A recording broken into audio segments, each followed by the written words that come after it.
if your clients sit in the first or second stage of learning too long, they're going to cancel because it's uncomfortable. Nobody wants to feel that uncomfortableness of trying something new.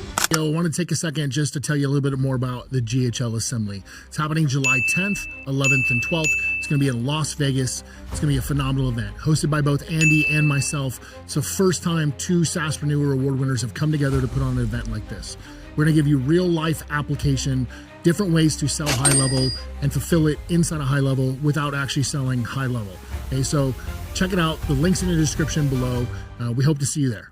I hope that you found this podcast to be valuable. Dakota and I really shared the top of our business and what it looks like, how to market the business, how to sell, how to onboard, how to retain customers, and how to scale the business. Now, that was the top. If you're looking to get access to coaching and you want to be a part of a community, consider joining us in person in Las Vegas. Down below inside of the description, you're going to learn more about how you can join us in person and get actionable coaching, step-by-step training, and our key systems and processes that we implement in our business.